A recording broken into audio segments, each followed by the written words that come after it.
रारंग ढांग 10. घणाच्या प्रत्येक आघाताबरोबर मेघ जमिनीत घुसत होती. ती चांगली फुटभर जमिनीत जाईपर्यंत बहादूर घण घालतच राहिला. त्याच्यापासून 30 फुटांचं अंतर सोडून एक एक मेख अशीच जमिनीत रोवली जात होती. त्या मेखांच्यावर बसणाऱ्या आघातांना एक लय आली होती. त्या टोक्यांचा प्रतिध्वनी रारंग ढांगात भरून राहिला होता. रारंग ढांगात ड्रिलिंग सुरू होण्याचा हा पहिला दिवस. मेजर बंबा, कॅप्टन नायर, बहल, अमर सर्वच आले होते. 5व्या इन्फंट्रीचे मेजर सक्सेना ह्या कामाची प्रगती कोठवर आली हे पाहण्यासाठी त्यांच्याबरोबर होते. रारंग ढांगा पलीकडील विभागात एक पूर्ण ब्रिगेड ठेवण्याचा निर्णय आर्मी हेडक्वार्टर्सनं घेतला होता आणि त्यासाठी हा रस्ता लवकर पूर्ण करण्याची त्यांची घाई चालली होती. ह्या मेखा मारून होईपर्यंत विश्वनाथ ढांगाच्या दुसऱ्या टोकापर्यंत सर्व तयारी व्यवस्थित झाली की नाही हे पाहण्यासाठी गेला होता. ग्रेफ्सचे जवान डोक्यावर सफेद हेल्मेट्स, डोळ्यांना काळा चष्मा, अंगात विंड प्रूफ जॅकेट्स घालून तयार होते. जॅक हॅमरना दोर बांधून खाली सोडण्याची व्यवस्था झाली होती. त्यांचं कनेक्शन जोडण्यासाठी कॉम्प्रेसर जेथवर रस्ता झाला होता तेथवर लोकांनी नेऊन लावला होता. बहादूरनं मेखेभोवती दोर गुंडाळला आणि सारी ताकद एकवटून दोराला जोराचा हिसका दिला. मेख जागची हलली नाही. सुभेदार साहब घिसा हुआ आदमी होता. त्यांनी पुढं होऊन एक एक मेख पाहिली आणि ती घट्ट बसली आहे ह्याची खात्री करून घेतली. त्यांचं समाधान झाल्यावर ते मेजर बंबांच्याकडं आले.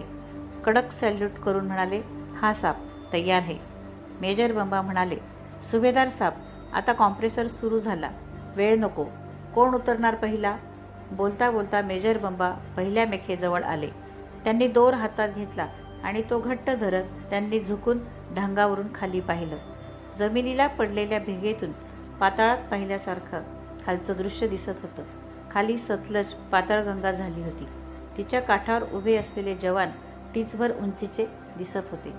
सुभेदार साहेब पुढे झाले. मेजर बंबांच्या हातातला दोर त्यांनी घेतला. साहेब, आपण मागं व्हा, जवान आता उतरतील. बहादूरनं मेखेला बांधलेला दोर स्वतःच्या कमरेभोवती गुंडाळला आणि तुलसीरामला हात केला. बुरख्यांनी दोराची दुसरी बाजू पकडली. बहादूर कड्यावर येऊन उभा राहिला. तो खाली उतरू लागणार एवढ्यात मेजर बंबा म्हणाले, ज्याचं ड्रिलिंग पहिल्यांदा पूर्ण होईल आणि पहिला सुरुंग उडेल त्याला माझ्याकडून रमची बाटली. झालं, आता नावानंच एकेकाला नशा चढेल बघा. बहादूर मिस्किल हसला. त्याचे बारीकसे डोळे मिटले गेले. बुरख्यांना तो म्हणाला, ऐकलं ना काय सांगितलं साहेबांनी? चला दोर सोडा, उतरू दे मला. बुरख्यांनी दोर सैल करताच बहादूर झरझर खाली उतरू लागला. काही क्षणातच तो कड्याखाली दिसेनासा झाला. कड्यावरून खाली वाकून पाहणं धोक्याचं होतं. 2 मिनिटं संपली. बहादूरचा आवाज नाही. काय झालं तरी काय? सगळे तसेच स्तब्ध उभे. आणखी काही वेळ गेला आणि खालून बहादूरचा आवाज आला, भेज दो, सुभेदार साहब को भेज दो. अशा कड्यावरून खाली पाहिलं की नजर फिरते. सवय नसलेल्या माणसाला भोवळच यायची. सुभेदार साहेब अनुभवी माणूस. सहजतेने पण सावधगिरीनं ते खाली उतरू लागले. पाहता पाहता ते कड्याखाली दिसेनासे झाले. त्यांनी खालून आवाज दिला. तो एकेका दोराला धरून ग्रेफ्सचे जवान खाली उतरू लागले. मेजर बंबा विश्वनाथला म्हणाले, ठरल्याप्रमाणे काम सुरू झालं. हे बरं झालं. आता पुढच्याही तारखा तशाच पाळल्या जाऊ देत. मी कोशिश करीन. मेजर सक्सेना पुढे आले. त्यांची विश्वनाथशी ओळख करून देत बंबा म्हणाले, लेफ्टनंट विश्वनाथ, या रारंग ढांगातील रस्त्याचं काम हा पाहतो आहे. मेजर सक्सेनाचं आता पहिल्यांदा विश्वनाथकडं लक्ष गेलं. गंभीर चेहऱ्यानं ते म्हणाले, Vishwanath, better you hurry up. या रस्त्यावर आमची पुढची बरीच हालचाल अवलंबून आहे. आमच्या जवानांचा सप्लाय पॅराडॉप करणं अवघड होत चाललंय. त्यांच्याकरता रस्ते लवकर व्हायला हवेत. विश्वनाथसारख्या ज्युनियर सिव्हिलियन अधिकाऱ्याशी त्यापेक्षा अधिक बोलायची मेजर सक्सेनांना गरज वाटली नाही. ते आणि मेजर बंबा जाण्यासाठी निघाले. त्यांच्याबरोबर कॅप्टन, बहल, नायर आणि अमरही. विश्वनाथ तेथेच थांबलेला पाहून मेजर बंबांनी विचारले, तू येत नाहीस आमच्याबरोबर? थोडा वेळ मी इथंच थांबतो. ड्रिलिंग सुरू झालं की मी खाली येईन. पण तू इथं थांबून काय करणार? ढांगावरून खाली पाहण्याची सवय नसली तर डोळे फिरतात. तेवढी काळजी मी घेईन. तुम्ही पुढं व्हा, मी येईल. मेजर बंबा आणि सक्सेना खाली उतरू लागले. ढांगातून रस्ता करताना एका बाजूनं दगड खोदत खोदत पुढे जायचं, हा सर्वसाधारण मार्ग. पण आता रस्ता पूर्ण करण्यासाठी दिलेली मुदत एवढी कमी होती की ढांगावरून दोर लावून उभ्या पत्थरावर एकाच वेळी अनेक ठिकाणी ड्रिलिंग करण्यावाचून गत्यंतर नव्हतं. हे ड्रिलिंग झालं की सुरुंग उडवून माणसाला काम करता येण्याजोगी विवरं प्रथम तयार करावी लागत. ही विवरं पोखरून एकमेकांना जोडून संबंध ढांगात एका बाजूनं उघडा असलेला बोगदा तयार होईल. हे सर्व करताना रस्त्याची आखणी सरळ रेषेत होते आहे हे प्रयत्नपूर्वक पाहावे लागेल. त्याकरता हे ड्रिलिंग करणारे जवान ढांगावर साधारण एका रेषेत आहेत याची प्रथम खात्री करून घेण्यासाठी मेजर बंबा सतलजच्या पात्रापर्यंत खाली उतरले.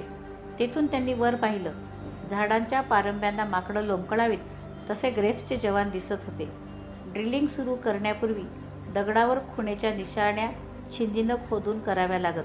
जागा तशी अडचणीची असे की आधारासाठी पाय ठेवण्यापुरतीही भेग दगडात सापडत नसे.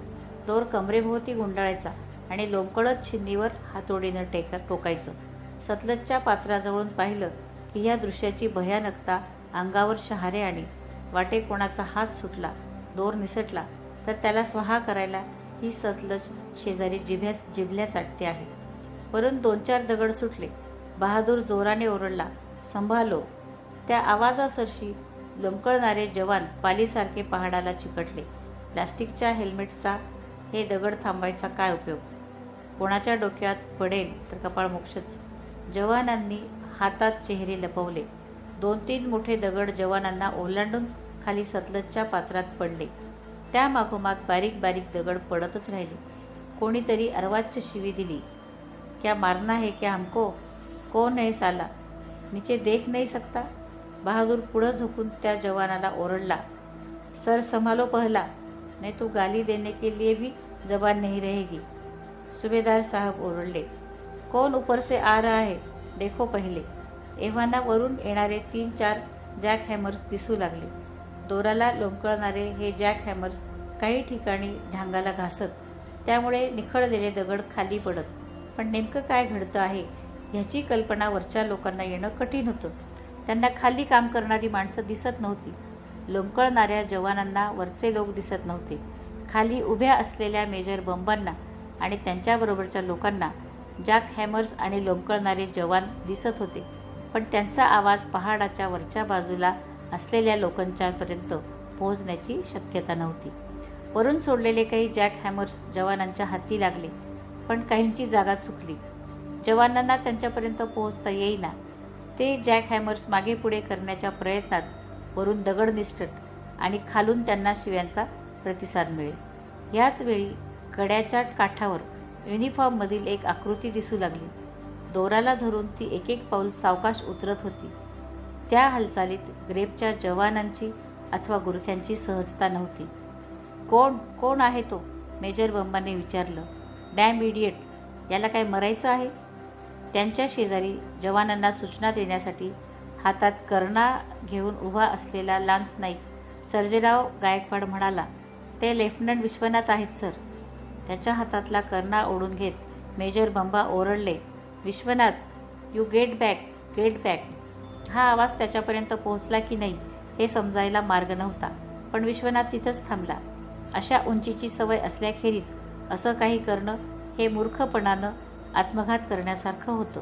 मेजर बंबांनी सर्जेरावला सांगितलं, जाओ दौडो, साहब को ऊपर खींच लो. त्यांच्या शब्दाबरोबर सर्जेराव धावला, पण तो वर पोहोचवून दोर खेचून घेईपर्यंत भलतं काही होणार तर नाही ना. विश्वनाथनं एक वेळ डोळ्यावरून हात फिरवला.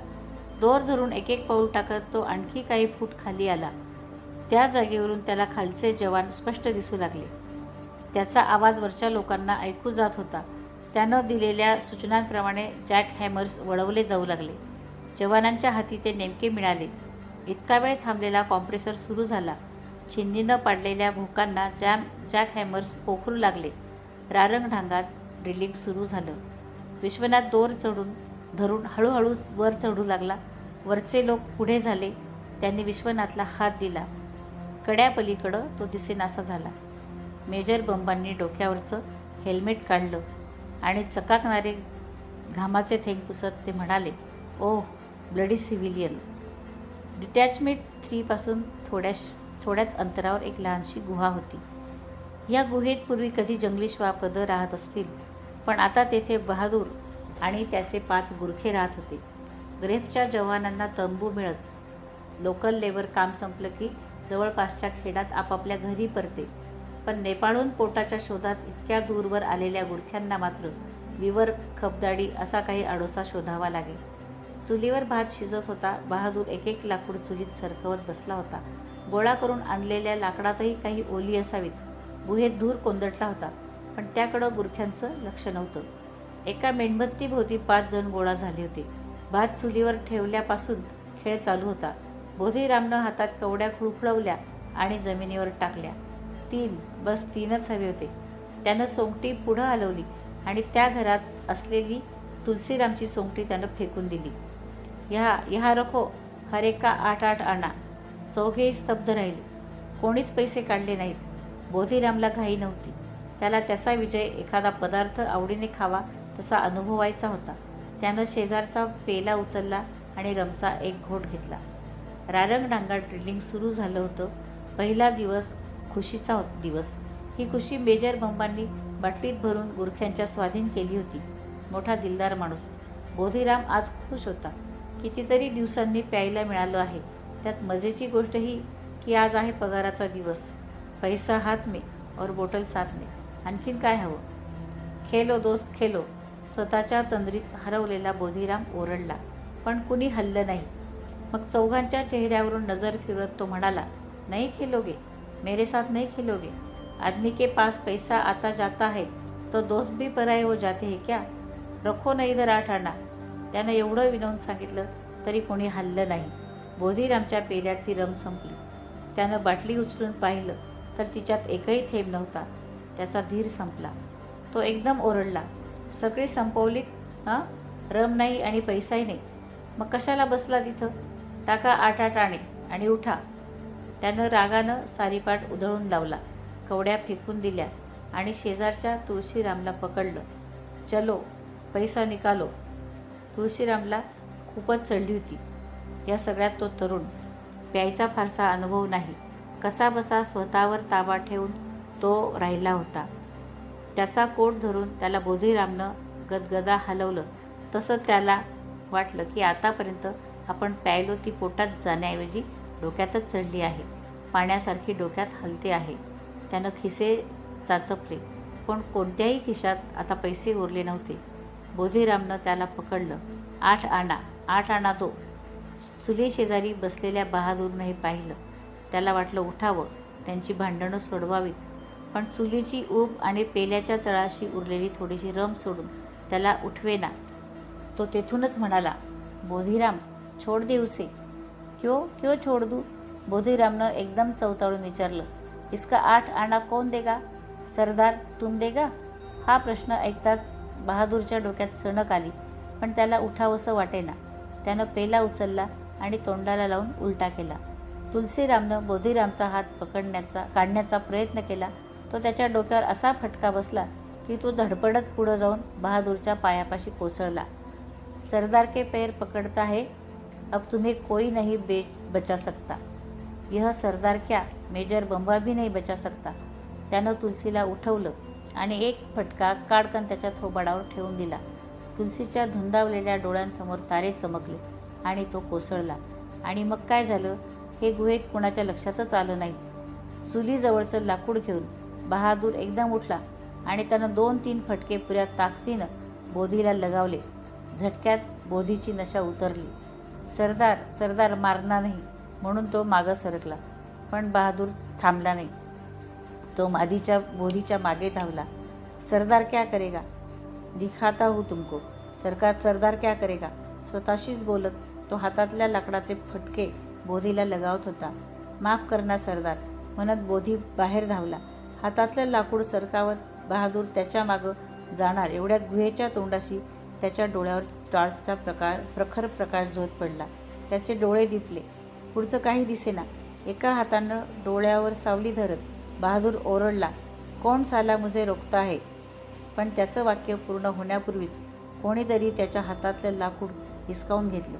दिपलेल्या डोळ्यांवरचा प्रकाश झोत बाजूला झाला. गुहेच्या तोंडाशी उभा असलेला लेफ्टनंट विश्वनाथ बहादूरला दिसला. लाकूड बाजूला फेकून देत विश्वनाथ आत आला.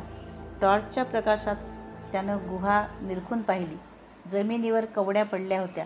सोंगट्या सगळीकडे उधळलेल्या होत्या. ह्या डोंगरी जमातींना असलेल्या जुगार आणि दारूच्या आकर्षणाबद्दल त्यानं ऐकलं होतं, पण प्रत्यक्षात पाहण्याची ही त्याची पहिलीच खेप.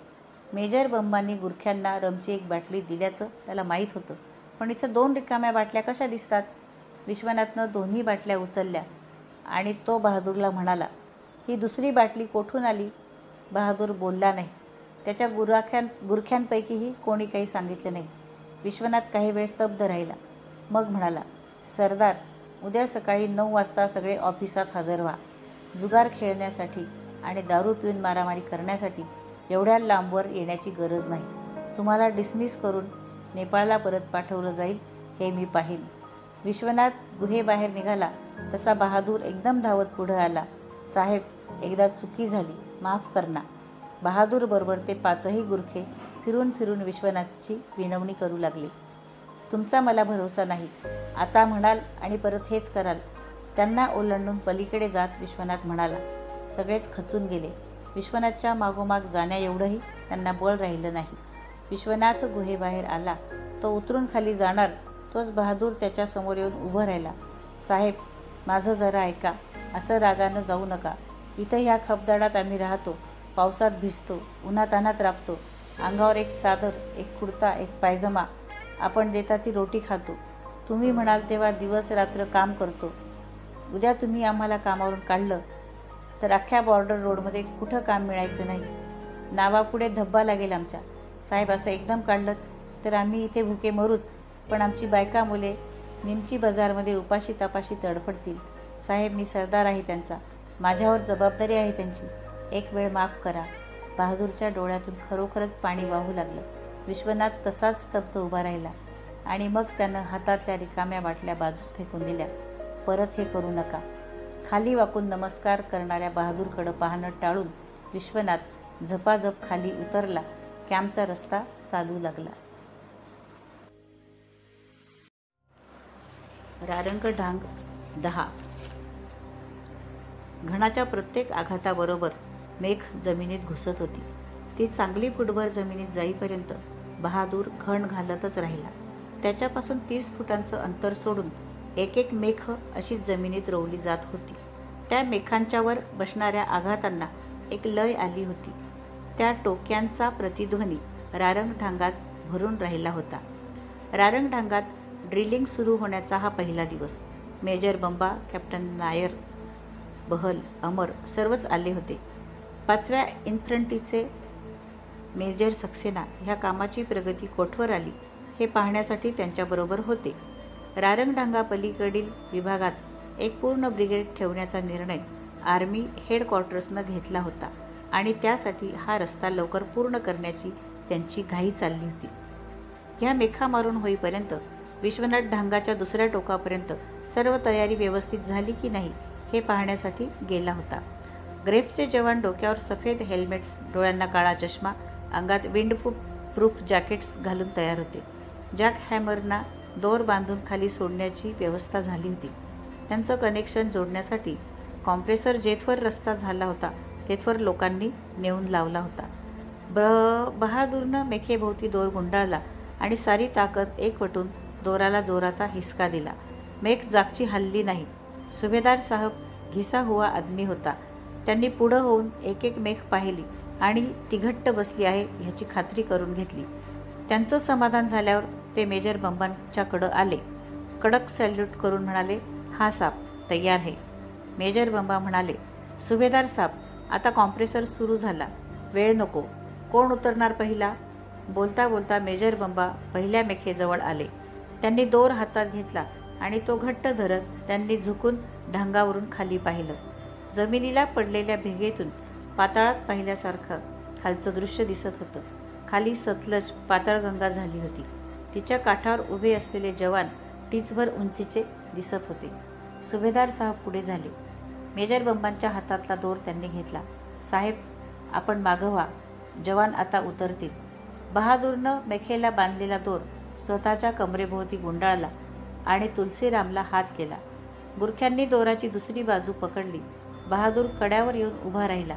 तो खाली उतरू लागणार एवढ्यात मेजर बंबा म्हणाले, ज्याचं ड्रिलिंग पहिल्यांदा पूर्ण होईल आणि पहिला सुरू मोडेल त्याला माझ्याकडून रमची बाटली. झालं, आता नावानंच एकेकाला नशा चढेल बघा. बहादूर मिस्किल हसला. त्याचे बारीकसे डोळे मिटले गेले. बुरख्यांना तो म्हणाला, ऐकलं ना काय सांगितलं साहेबांनी? चला दोर सोडा, उतरू दे मला. बुरख्यांनी दोर सैल करताच बहादूर झरझर खाली उतरू लागला. काही क्षणातच तो कड्याखाली दिसेनासा झाला. कड्यावरून खाली वाकून पाहणं धोक्याचं होतं. 2 मिनिटं संपली. बहादूरचा आवाज नाही. काय झालं तरी काय, सगळे तसेच स्तब्ध उभे. आणखी काही वेळ गेला आणि खालून बहादूरचा आवाज आला, भेज दो, सुभेदार साहब को भेज दो. अशा कड्यावरून खाली पाहिलं की नजर फिरते. सवय नसलेल्या माणसाला भोवळच यायची. सुभेदार साहेब अनुभवी माणूस. सहजतेने पण सावधगिरीनं ते खाली उतरू लागले. पाहता पाहता ते कड्याखाली दिसेनासे झाले. त्यांनी खालून आवाज दिला. तो एकेका दोराला धरून ग्रेफ्सचे जवान खाली उतरू लागले. मेजर बंबा विश्वनाथला म्हणाले, ठरल्याप्रमाणे काम सुरू झालं. हे बरं झालं. आता पुढच्याही तारखा तशाच पाळल्या जाऊ देत. मी कोशिश करीन. मेजर सक्सेना पुढे आले. त्यांची विश्वनाथशी ओळख करून देत बंबा म्हणाले, लेफ्टनंट विश्वनाथ, या रारंग ढांगातील रस्त्याचं काम हा पाहतो आहे. मेजर सक्सेनाचं आता पहिल्यांदा विश्वनाथकडं लक्ष गेलं. गंभीर चेहऱ्यानं ते म्हणाले, Vishwanath, better you hurry up. या रस्त्यावर आमची पुढची बरीच हालचाल अवलंबून आहे. आमच्या जवानांचा सप्लाय पॅराडॉप करणं अवघड होत चाललंय. त्यांच्याकरता रस्ते लवकर व्हायला हवेत. विश्वनाथसारख्या ज्युनियर सिव्हिलियन अधिकाऱ्याशी त्यापेक्षा अधिक बोलायची मेजर सक्सेनांना गरज वाटली नाही. ते आणि मेजर बंबा जाण्यासाठी निघाले. त्यांच्याबरोबर कॅप्टन बहल, नायर आणि अमरही. विश्वनाथ तेथेच थांबलेला पाहून मेजर बंबांनी विचारले, तू येत नाहीस आमच्याबरोबर? थोडा वेळ मी इथंच थांबतो. ड्रिलिंग सुरू झालं की मी खाली येईन. पण तू इथं थांबून काय करणार? ढांगावरून खाली पाहण्याची सवय नसली तर डोळे फिरतात. तेवढी काळजी मी घेईन. तुम्ही पुढं व्हा, मी येईल. मेजर बंबा आणि सक्सेना खाली उतरू लागले. ढांगातून रस्ता करताना एका बाजूनं दगड खोदत खोदत पुढे जायचं, हा सर्वसाधारण मार्ग. पण आता रस्ता पूर्ण करण्यासाठी दिलेली मुदत एवढी कमी होती की ढांगावरून दोर लावून उभ्या पत्थरावर एकाच वेळी अनेक ठिकाणी ड्रिलिंग करण्यावाचून गत्यंतर नव्हतं. हे ड्रिलिंग झालं की सुरुंग उडवून माणसाला काम करता येण्याजोगी विवरं प्रथम तयार करावी लागत. ही विवरं पोखरून एकमेकांना जोडून संबंध ढांगात एका बाजूनं उघडा असलेला बोगदा तयार होईल. हे सर्व करताना रस्त्याची आखणी सरळ रेषेत होते आहे हे प्रयत्नपूर्वक पाहावे लागेल. त्याकरता हे ड्रिलिंग करणारे जवान ढांगावर साधारण एका रेषेत आहेत ह्याची प्रथम खात्री करून घेण्यासाठी मेजर बंबा सतलजच्या पात्रापर्यंत खाली उतरले. तेथून त्यांनी वर पाहिलं. झाडांच्या पारंब्यांना माकडं लोंबकळावीत तसे ग्रेफ्सचे जवान दिसत होते. ड्रिलिंग सुरू करण्यापूर्वी दगडावर खुणेच्या निशाण्या छिंदीनं खोदून कराव्या लागत. जागा तशी अडचणीची असे की आधारासाठी पाय ठेवण्यापुरतीही भेग दगडात सापडत नसे. दोर कमरेभोवती गुंडाळायचा आणि लोंबकळत छिंदीवर हातोडीनं टोकायचं. सतलजच्या पात्राजवळून पाहिलं की ह्या दृश्याची भयानकता अंगावर शहारे आणि वाटे कोणाचा हात सुटला, दोर निसटला तर त्याला स्वाहा करायला ही सतलज शेजारी जिभल्या चाटते आहे. वरून 2-4 दगड सुटले. बहादूर जोराने ओरडला, संभालो. त्या आवाजासरशी लोंबकळणारे जवान पालीसारखे पहाडाला चिकटले. प्लास्टिकच्या हेल्मेटचा हे दगड थांबायचा काय उपयोग? कोणाच्या डोक्यात पडेल तर कपाळमोक्षच. जवानांनी हातात चेहरे लपवले. 2-3 मोठे दगड जवानांना ओलांडून खाली सतलजच्या पात्रात पडले. त्या मागोमाग बारीक बारीक दगड पडतच राहिले. कोणीतरी अर्वाच्य शिवी दिली, क्या मारना है क्या हमको? कौन है साला? नीचे देख नहीं सकता? बहादूर पुढं झोपून त्या जवानाला ओरडला, सर संभालो पहला, नहीं तो गाली देने के लिए भी जबान नहीं रहेगी. सुभेदार साहब ओरडले, कौन ऊपर से आ रहा है देखो पहिले. एव्हाना वरून येणारे 3-4 जॅक हॅमर्स दिसू लागले. दोराला लोंबकळणारे हे जॅक हॅमर्स काही ठिकाणी ढांगाला घासत त्यामुळे निखळलेले दगड खाली पडत. पण नेमकं काय घडतं आहे ह्याची कल्पना वरच्या लोकांना येणं कठीण होतं. त्यांना खाली काम करणारी माणसं दिसत नव्हती. लोंबकळणाऱ्या जवानांना वरचे लोक दिसत नव्हते. खाली उभ्या असलेल्या मेजर बंबांना आणि त्यांच्याबरोबरच्या लोकांना जॅक हॅमर्स आणि लोंबकळणारे जवान दिसत होते. पण त्यांचा आवाज पहाडाच्या वरच्या बाजूला असलेल्या लोकांच्यापर्यंत पोहोचण्याची शक्यता नव्हती. वरून सोडलेले काही जॅक हॅमर्स जवानांच्या हाती लागले, पण काहींची जागा चुकली. जवानांना त्यांच्यापर्यंत पोहोचता येईना. ते जॅक हॅमर्स मागे पुढे करण्याच्या प्रयत्नात वरून दगड निसटत आणि खालून त्यांना शिव्यांचा प्रतिसाद मिळेल. याच वेळी कड्याच्या काठावर युनिफॉर्ममधील एक आकृती दिसू लागली. दोराला धरून ती एक एक पाऊल सावकाश उतरत होती. त्या हालचालीत ग्रेपच्या जवानांची अथवा गुरख्यांची सहजता नव्हती. कोण आहे तो? मेजर बंबाने विचारलं. डॅम इडियट, याला काय मरायचं आहे? त्यांच्या शेजारी जवानांना सूचना देण्यासाठी हातात कर्णा घेऊन उभा असलेला लान्स नाईक सर्जेराव गायकवाड म्हणाला, ते लेफ्टनंट विश्वनाथ आहेत सर. त्याच्या हातातला कर्णा ओढून घेत मेजर बंबा ओरडले, विश्वनाथ, यू गेट बॅक. हा आवाज त्याच्यापर्यंत पोहोचला की नाही हे समजायला मार्ग नव्हता, पण विश्वनाथ तिथंच थांबला. अशा उंचीची सवय असल्याखेरीज असं काही करणं हे मूर्खपणानं आत्मघात करण्यासारखं होतं. मेजर बंबांनी सर्जेरावला सांगितलं, जाओ दौडो, साहब को ऊपर खींच लो. त्यांच्या शब्दाबरोबर सर्जेराव धावला, पण तो वर पोहोचवून दोर खेचून घेईपर्यंत भलतं काही होणार तर नाही ना? विश्वनाथनं एक वेळ डोळ्यावरून हात फिरवला. दोर धरून एक एक पाऊल टाकत तो आणखी काही फूट खाली आला. त्या जागेवरून त्याला खालचे जवान स्पष्ट दिसू लागले. त्याचा आवाज वरच्या लोकांना ऐकू जात होता. त्यानं दिलेल्या सूचनांप्रमाणे जॅक हॅमर्स वळवले जाऊ लागले. जवानांच्या हाती ते नेमके मिळाले. इतका वेळ थांबलेला कॉम्प्रेसर सुरू झाला. छिन्नीनं पाडलेल्या भोकांना जॅक हॅमर्स पोखरू लागले. रारंगढांगात ड्रिलिंग सुरू झालं. विश्वनाथ दोर धरून हळूहळू वर चढू लागला. वरचे लोक पुढे झाले. त्यांनी विश्वनाथला हात दिला. कड्यापलीकडं तो दिसेनासा झाला. मेजर बंबांनी डोक्यावरचं हेल्मेट काढलं आणि चकाकणारे घामाचे थेंब पुसत ते म्हणाले, ओह ब्लडी सिव्हिलियन. डिटॅचमेंट 3 पासून थोड्याच अंतरावर एक लहानशी गुहा होती. या गुहेत पूर्वी कधी जंगली श्वापद राहत असतील, पण आता तेथे बहादूर आणि त्याचे 5 गुरखे राहत होते. ग्रेफच्या जवानांना तंबू मिळत. लोकल लेबर काम संपलं की जवळपासच्या खेडात आपापल्या घरी परते. पण नेपाळहून पोटाच्या शोधात इतक्या दूरवर आलेल्या गुरख्यांना मात्र विवर, खबदाडी असा काही आडोसा शोधावा लागे. चुलीवर भात शिजत होता. बहादूर एक एक लाकूड चुलीत सरकवत बसला होता. गोळा करून आणलेल्या लाकडातही काही ओली असावीत. गुहेत धूर कोंदटला होता, पण त्याकडं गुरख्यांचं लक्ष नव्हतं. एका मेणबत्तीभोवती 5 जण गोळा झाले होते. भात चुलीवर ठेवल्यापासून खेळ चालू होता. बोधीरामनं हातात कवड्या खुळखुळवल्या आणि जमिनीवर टाकल्या. 3, बस 3च हवे होते. त्यानं सोंगटी पुढं हलवली आणि त्या घरात असलेली तुलसीरामची सोंगटी त्यानं फेकून दिली. यहाँ रखो, हर एक का 8-8 आणा. चौघेही स्तब्ध राहिले. कोणीच पैसे काढले नाहीत. बोधीरामला घाई नव्हती. त्याला त्याचा विजय एखादा पदार्थ आवडीने खावा तसा अनुभवायचा होता.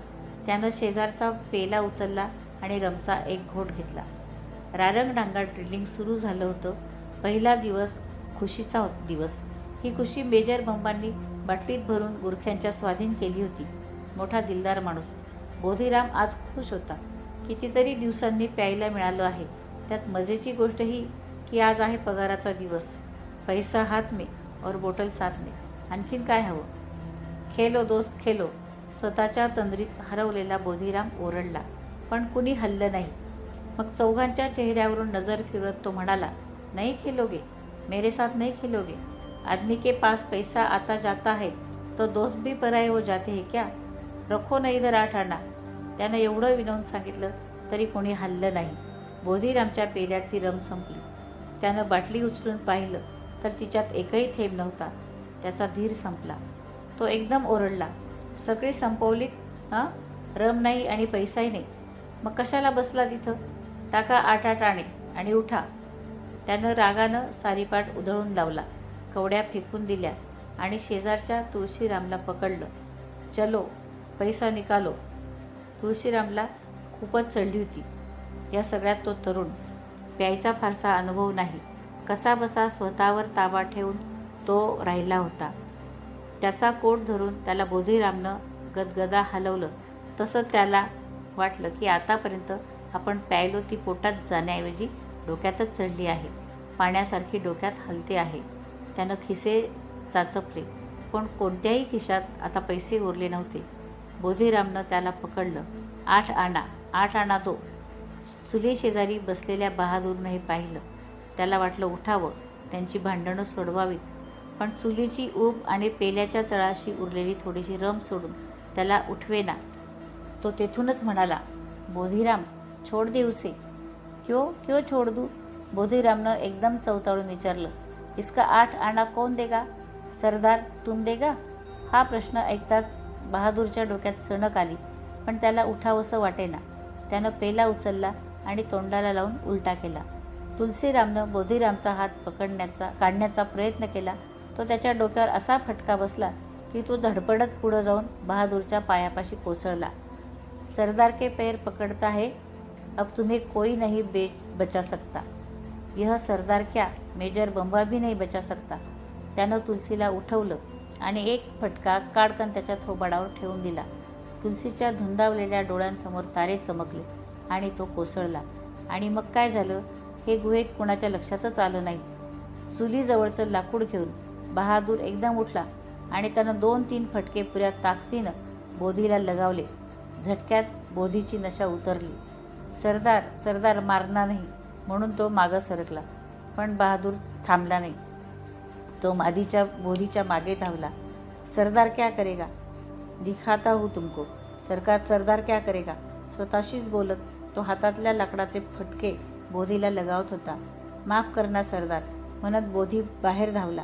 हातातलं लाकूड सरकावत बहादूर त्याच्या मागं जाणार एवढ्या गुहेच्या तोंडाशी त्याच्या डोळ्यावर टॉर्चचा प्रखर प्रकाश झोत पडला. त्याचे डोळे दिपले.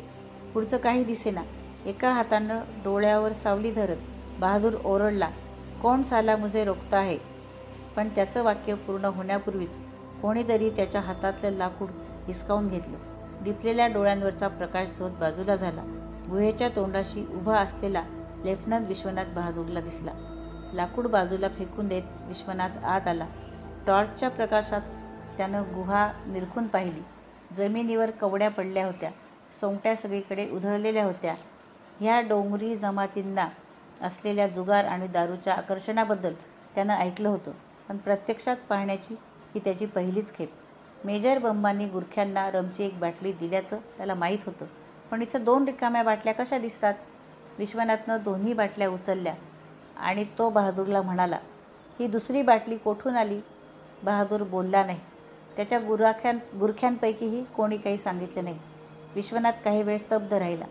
मग म्हणाला, सरदार उद्या सकाळी 9 वाजता सगळे ऑफिसात हजर व्हा. जुगार खेळण्यासाठी आणि दारू पिऊन मारामारी करण्यासाठी एवढ्या लांबवर येण्याची गरज नाही.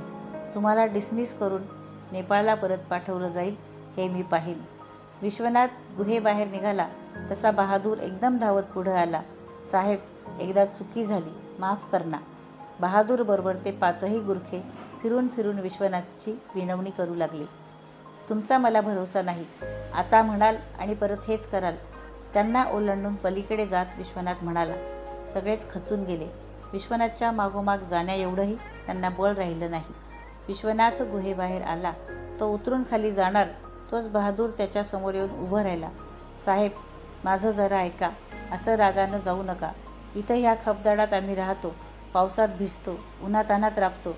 अंगावर एक चादर, एक कुर्ता, एक पायजमा. आपण देता ती रोटी खातो. तुम्ही म्हणाल तेव्हा दिवस रात्र काम करतो. उद्या तुम्ही आम्हाला कामावरून काढलं तर अख्ख्या बॉर्डर रोडमध्ये कुठं काम मिळायचं नाही. नावापुढे धब्बा लागेल आमच्या. साहेब असं एकदम काढलं तर आम्ही इथे भुके मरूच, पण आमची बायका मुले निमची बाजारमध्ये उपाशी तापाशी तडफडतील. साहेब मी सरदार आहे त्यांचा. माझ्यावर जबाबदारी आहे त्यांची. एक वेळ माफ करा. बहादूरच्या डोळ्यातून खरोखरच पाणी वाहू लागलं. विश्वनाथ तसाच स्तब्ध उभा राहिला आणि मग त्यानं हातातल्या रिकाम्या बाटल्या बाजूस फेकून दिल्या. परत हे करू नका. खाली वाकून नमस्कार करणाऱ्या बहादूरकडं पाहणं टाळून विश्वनाथ झपाझप खाली उतरला. कॅम्पचा रस्ता चालू लागला.